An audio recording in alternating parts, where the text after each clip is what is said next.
Bonjour à chacune et à chacun de vous. Je ne pensais pas que c'était une conférence de clôture. Je croyais que c'était une histoire de grand témoin qui rend compte de ce qu'il a vu, entendu et tout. Et ce sera vraiment dans ce sens-là. Ça s'appelle d'ailleurs Regard sur nos réflexions, se confronter pour se transformer. J'ai quand même pas fait, il y a 3 secondes, le montage, donc j'avais fait hier soir, avant les célébrations.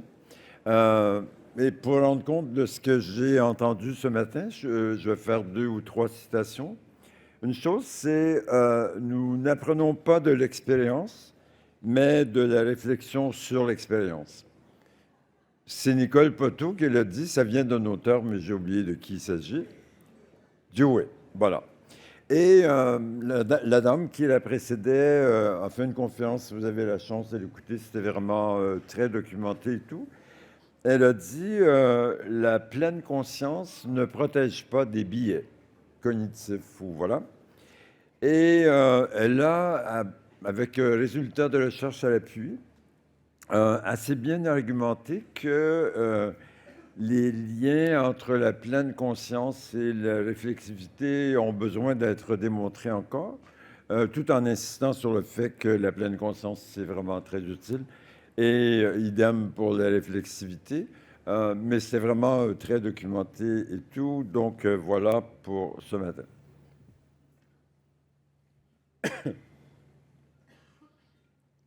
Alors, quand on me demande de faire le grand témoin comme ça, et puis je suis victime de la même histoire que Nicole Poteau, je pense que Céline Perrin a une façon de demander les choses où on dit non, et après je me suis dit, je m'étais promis dans ma vie de plus jamais faire ça, mais bon, voilà, je suis en train de le faire. Moi, j'analyse le programme, je prends le programme et je me dis, qu'est-ce que le programme promettait aux gens? Et bon, enfin, je pense que moi, je suis comme ça. Je m'inscris à un colloque ou à un congrès en me disant, ben, le programme était tracé de telle manière. Alors, je vais vous confesser devant vous que les 5 prochaines diapositives de mon montage sont faits avec Claude, mon grand ami intelligence artificielle, sans qui je ne travaille plus. Je lui ai demandé d'analyser le programme et de faire ressortir les grands thèmes que lui trouvait dans le programme. Alors, il a fait ça et j'avais peur qu'il me mente. Donc, après, je lui ai dit, est-ce que tu peux m'identifier quels sont les ateliers, excusez-moi, les ateliers, les conférences qui vont avec ces thèmes-là? Il l'a fait. J'ai trouvé qu'il n'avait pas halluciné, qu'il n'avait pas menti. Alors, les prochaines diapositives sont de lui et moi. Je voulais dire de lui et moi, mais après, c'est moi. Je ne l'ai plus consulté. Alors, quand il a regardé le programme, voilà, il a dit que ces systèmes traversaient l'ensemble l'ensemble du programme lui-même. Il a mis plus d'accent sur les ateliers, parce que pas les ateliers, excusez-moi, les conférences, parce que c'était celles qui étaient décrites un peu. Alors, je partage cela en disant que, euh, bon, moi j'ai eu la chance d'assister au colloque, donc je dirais, je retrouve ça que la réflexivité, ici, on en parle de manière holistique. En tout cas, ça dépasse de loin les approches rationalistes. C'est la confrontation, je lis ça, là, à soi-même, aux autres et aux situations comme moteur de changement. La réflexivité est un processus de transformation, c'est même dans le titre. La réflexivité, là, il m'a reconnu, c'est un savoir-agir qui doit s'exercer même dans les situations extrêmes, et non seulement dans le confort du post-factum ou de l'après-coup. La réflexivité, ça, je donne un petit coup de pouce ici, là, parce que tout à l'heure, je vais dire que selon moi, ce qui est ignoré dans ce colloque-là, c'est tout ce que l'intelligence artificielle peut faire ou peut vous apporter, mais bon, voilà, c'est un regard externe. Donc, la réflexivité doit se réinventer face aux défis technologiques et épistémologiques actuels. Et La réflexivité, ben, dans les CESU, si on écoute bien les présentations, les ateliers, c'est une réflexivité située et incarnée. Alors, et puis ça ressort de l'ensemble du programme aussi.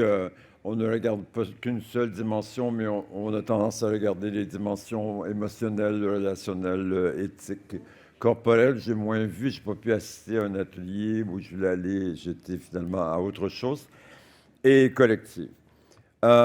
Pour continuer avec Claude, à partir de la lecture du programme, c'est pas mal. Mais je dois dire aussi que moi, je l'ai autorisé à suivre mes traces et à me reconnaître. Donc, il y a un peu de moi dans le sang. Et donc, à partir de la lecture du programme, il a raconté que probablement que votre définition de la réflexivité est la suivante, que je trouve vraiment intéressante. La réflexivité est un savoir agir complexe qui consiste à prendre du recul par rapport à ses pratiques, ses croyances, ses émotions, ses schèmes d'action, en se confrontant à d'autres perspectives, soit théoriques, expérientielles ou collectives, dans le but de comprendre les logiques implicites qui guident l'action et de transformer consciemment ses pratiques professionnelles. J'ai presque applaudi, j'ai vu un non-verbal, là. J'ai presque applaudi, je me suis dit, bah, c'est assez génial. Tenez-vous bien, ne partez pas, parce que je lui ai dit, si jamais ce colloque tient ses promesses, est-ce que vous, mais moi je le vois, vous pouvez me suggérer une conclusion. Alors, la conclusion est super belle, mais ne vous en allez pas, j'ai beaucoup de choses à dire, c'est moi après. Voilà ce qui me... Bon, voilà. Si le colloque tient ses promesses, je prévoyais qu'elle allait avoir une fête le jeudi soir. Voilà ce qu'il a écrit. Et ça parle de vous, je trouve que c'est bien. Au terme de ces 3 journées, nous avons collectivement incarné ce que nous sommes venus étudier. Ce colloque n'a pas été qu'un lieu de transmission de savoir sur la réflexivité, mais un véritable laboratoire réflexif où chacun, il féminise pas, où chacun a pu expérimenter dans sa chair et son intelligence ce que signifie se confronter pour se transformer. La définition de la réflexivité que nous pouvons emporter n'est pas celle d'un dictionnaire, mais celle que nous avons co-construite par nos échanges, nos débats, nos expérimentations. Et cette réflexivité-là, ancrée dans nos pratiques de formateurs en urgence, demeure notre plus belle compétence professionnelle, celle qui nous permet de rester praticiens pensants, même sous pression, même dans l'incertitude, même face aux défis que nous réserve l'avenir. Ah ben, c'est super. Bon, je le dirai à Claude. Tout cela pour dire que cette diapo, je n'ai rien changé, je n'ai pas changé un mot. Et dans le fond, quand les gens vous disent que Claude écrit bien, je pense que c'est une preuve de... Il est parfois très valorisant aussi, mais après avoir assisté à votre colloque au terme, je suis d'accord avec ce qu'il a raconté. Bon, quittons Claude, et c'est moi maintenant. Je n'ai pas eu le temps de l'interroger. Ce avec quoi je pars de ce colloque, disons, on peut me dire, mais qu'est-ce que tu as appris? Je serais assez convaincu qu'il reste encore quelques démarches à faire pour mieux définir le périmètre sémantique de la réflexivité. Ce n'est pas un concept qui se laisse s'apprivoiser facilement. Mais j'ai toujours l'impression que vous savez exactement comment faire, vous avez les postures pour le faire, puis conceptuellement, tout à coup, on commence à aller à gauche ou à droite. Les 2 prochaines points viennent de la conférence de Christine Amirati. Je dirais d'elle, on pourrait retenir qu'il faut différencier les actions à mettre en place selon qu'on soit dans un contexte de formation initiale ou de formation continue. Et, excusez-moi, et elle a mentionné qu'il faut déconstruire pour se transformer encore plus si nous sommes dans un contexte de formation continue. Et je pense que l'expertise que vous avez développée, elle est encapsulée, elle passe sous le seuil de la conscience. C'est pas simple de dire je m'arrête, je commence à réfléchir à quelque chose. Et puis, on en a parlé souvent, je crois que Et même ce matin, les deux personnes qui intervenaient, malheureusement, la troisième personne, je n'étais pas là, que la réflexivité doit donner une place extrêmement importante aux émotions, aux valeurs et aux croyances, et que l'erreur est très significative comme source d'apprentissage en profondeur, notamment quand il s'agit de réflexivité. Alors, ça soulève toujours la question, est-ce que la réflexivité s'enseigne, ne s'enseigne pas, comment on développe ça? Voilà, mais ce sera pour un autre colloque, quoi. Et puis, ça fait très longtemps que, il me semble, 2011, je crois, que je viens dans les colloques des CESU et tout, puis ça me frappe souvent que ça ne fait plus partie de leurs préoccupations. Comme au début, j'entendais parler d'apprentissage par problème, il me semble que maintenant, ça fait partie des vêtements naturels, quoi. Alors, je dirais que la pédagogie active, il y a une personne qui l'a mentionné ce matin aussi, fait maintenant partie de vos us et coutumes quotidiennes. Ça ne vous pose pas de problème. Ben, c'est génial comme ça. Les Écosses, à peu près partout, on entend parler des Écosses. J'ai toujours l'impression que ça soulève de très bonnes questions et que vous trouvez ça comme étant des situations d'apprentissage et d'évaluation indispensables. Mais quand il s'agit de dire est-ce que ça influence la réflexivité ou pas, on n'est pas certain. Il y a encore des recherches à faire. Je dirais que, bon, la simulation, ça, c'est dans votre... non, c'est pas l'ADN, mais c'est intégré dans la majorité des formations. Souvenons-nous des questions posées par Thierry Pélassian, par exemple, en disant est-ce que la haute fidélité, c'est mieux que la basse fidélité? Là, je n'ai pas les bons mots, mais c'est comme ça. Et puis, souvenez-vous aussi que son point de vue était le fait que c'est la haute fidélité perçue et non pas nécessairement la haute fidélité dans les trucs qui sont nécessaires. Et puis, pour terminer ça, c'était dans les posters plus ou dans les... je cherche le mot français, là. Des gens, notamment Monsieur le Président, là, et Monsieur Paulet, je crois, faisait référence à l'identité professionnelle comme une composante importante de la réflexivité. Et donc, il y a des gens, entre autres Marie-Lou Bellil, qui est prof à l'Université de Sherbrooke, qui a beaucoup développé qu'est-ce que c'est la professionnalisation. C'est un ensemble de compétences.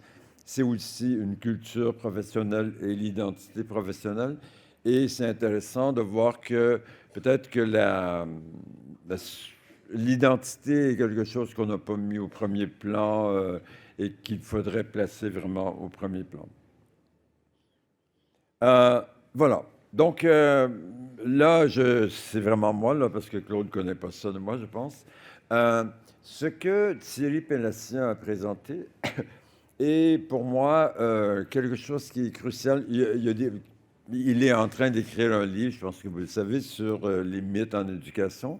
Et il y a certains ouvrages destinés plus aux enseignants primaires, secondaires, qui parlent des neuromythes en pédagogie, mais qui ne quittent pas la planète après des années et des années. Puis la recherche démontre que non, arrêtez ça, là, ça n'a aucun sens. Mais les gens disent, on y va. Donc, je vais prendre... Thierry en a mentionné 6, je crois.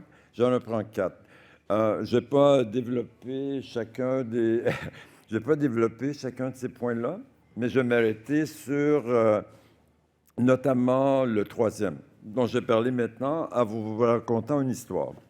Un jour, en 1983, un grand psychologue américain du nom de Howard Gardner a décidé de publier un livre, c'est vraiment quelqu'un, c'est un prof très reconnu, un livre qui s'appelle « Les intelligences multiples ». Tout le monde a fait « Oh my God !» Les intelligences multiples. Il y en avait 7, dont l'intelligence interpersonnelle. Je suis méditatif, je pense à moi. L'intelligence interpersonnelle, c'est les autres. Intrapersonnelle, il y avait l'intelligence linguistique, j'ai oublié quelques-unes. Et en 1983, il a publié ça. J'ai suivi des formations, je ne vous raconte pas combien d'heures, sur les intelligences multiples. Puis les enseignants étaient incités à mettre ça en place. En 1993, rebelote, il a republié là-dessus. Et puis les gens travaillaient avec ça. Et il y a eu un certain nombre de recherches qui ont dit, mais c'est bizarre parce que ça n'a aucun effet, ça. Si vous commencez à considérer que quelqu'un est plutôt logico-mathématique et que vous orientez votre enseignement dans cette voie-là, ça n'a pas l'air à changer vraiment sa vie. Ça nuit à certains autres, par exemple. Et donc, ce monsieur-là, Howard Gardner, vous pouvez aller voir ça sur Internet ou sur l'intelligence artificielle, en 2003, a dit, ben, mon truc, c'est une histoire de mythe pédagogique. C'est une histoire de neuromythe. On arrête ça là. Et maintenant, j'imagine que si vous êtes né après 1990 ou 1985, vous connaissez probablement pas du tout ce dont je parle. Mais dans les années 80-90, c'était omniprésent et tout. Je vais raconter 3 choses. Ça.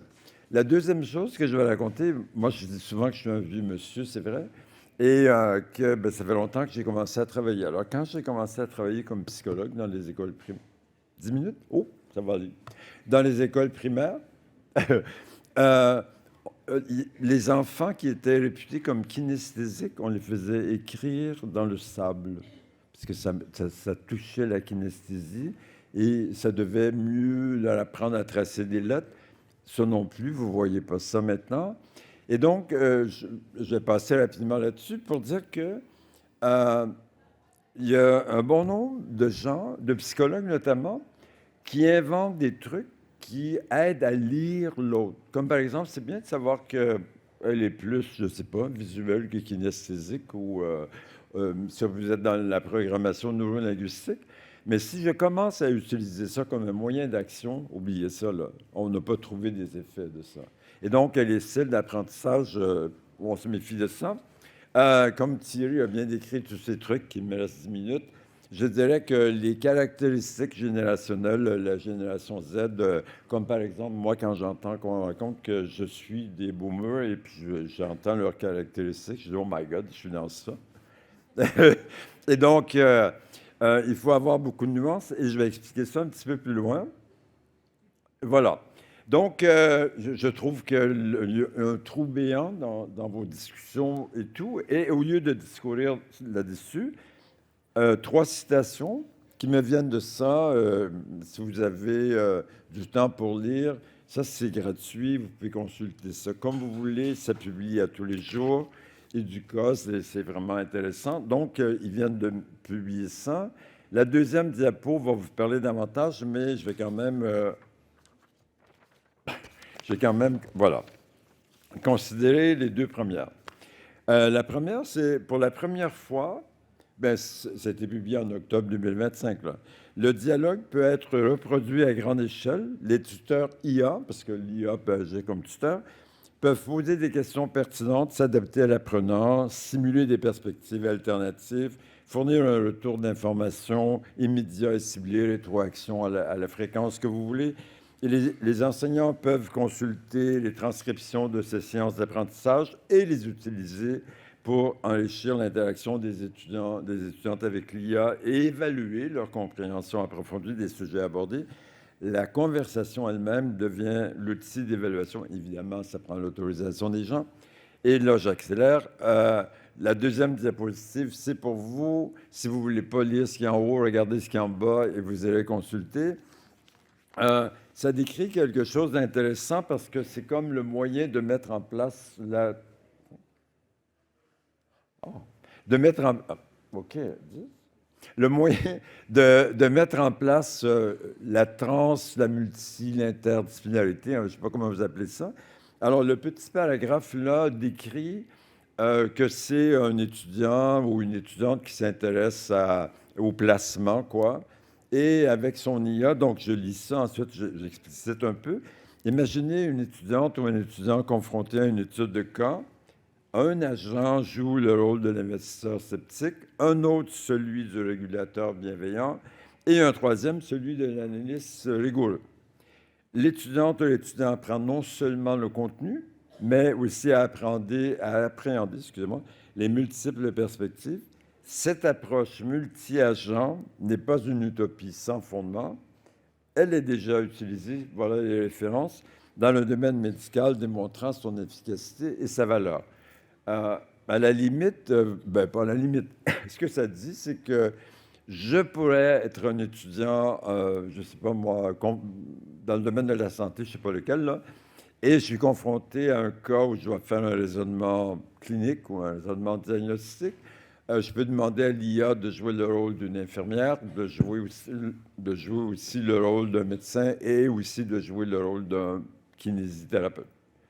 Et donc, moi seul, avec mon IA, en résolvant le problème ou en faisant le raisonnement clinique, je reçois des avis interdisciplinaires, interprofessionnels sur ma démarche de cas. Et voilà que on peut dire si l'IA serait vraiment intéressante ou ça pourrait être utilisé de manière significative. Comme il me reste à peu près 5 minutes, je passe celui-là. Si j'avais Macintosh, vous ne l'auriez pas su, mais si j'avais quelques inquiétudes par rapport au colloque ici, je dirais que ça revient un peu au mythe mentionné par Thierry Pellassia, mais je vais aller sur un autre angle. L'accent mis sur la prise en compte de caractéristiques générationnelles plutôt que sur l'acculturation professionnelle.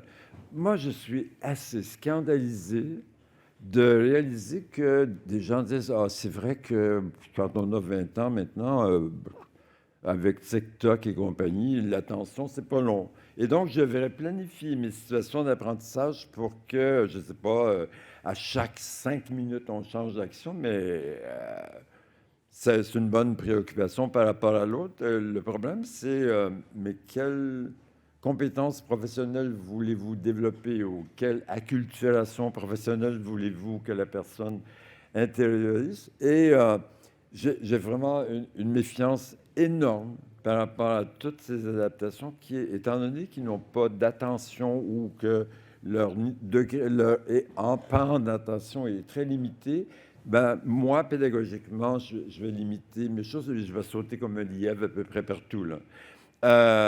Donc, ça, je l'ai entendu à 2, 3 reprises ici, mais comme ça fait partie de mes préoccupations, ça a allumé quelque chose. Ici, je vais nuancer un peu, bien que la relation à l'autre soit, selon moi, chez vous, omniprésente, il me semble qu'il y a une sous-estimation de l'alliance thérapeutique. Il me reste combien de temps? 3 minutes? Chez les psychologues, chez les thérapeutes, la recherche démontre que ça demande un peu de nuance, mais disons, je vais globalement, que peu importe l'approche thérapeutique que vous prenez, le facteur primordial dans la réussite de la thérapie, l'alliance thérapeutique. Et ça, quand on regarde, c'est vrai en pédagogie aussi, là, ça veut dire négligez jamais cette histoire de la relation que vous établissez à l'autre, mais la relation que vous devriez considérer comme une alliance thérapeutique où voilà. Et puis, la tentation, je vais atterrir bientôt là, la tentation de catégoriser dans l'espoir de mieux comprendre, de mieux interagir, de mieux soutenir. Pensez aux intelligences multiples, pensez aux gens en programmation neurolinguistique, le VACO, là, les visuels, les auditifs, les kinesthésiques et tout. Comme j'ai dit tout à l'heure, ça vous permet de comprendre l'autre, mais les recherches ne montreraient pas que... Voilà, il reste 2 diapos. Les recherches ne démontreraient pas que entrer en relation avec l'autre en disant je vais privilégier son approche de la réalité ou son approche, sa manière de coder les informations, que ça va le soutenir davantage. Si vous faisiez de l'hypnose, ce serait très utile de savoir ça. En terminant, il me reste une petite diapo après ça. Moi, je tiens à vous remercier parce que ici, c'est Céline Perrin et d'autres. Mais les CESU ont contribué à me lancer des défis et à faire en sorte que je trouve que la vie, c'est agréable. Je trouve que c'est souvent agréable, là, mais...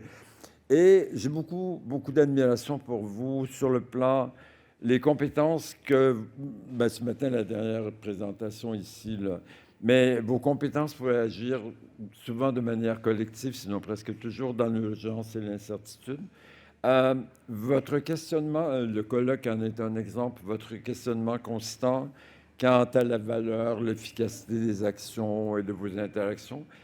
Et je suis particulièrement touché de la capacité que vous avez à côtoyer la mort, la douleur, le désarroi, l'impuissance et tout ça, et de capable de fêter le jeudi soir comme on a vu hier. Sincèrement, merci et bonne route à vous.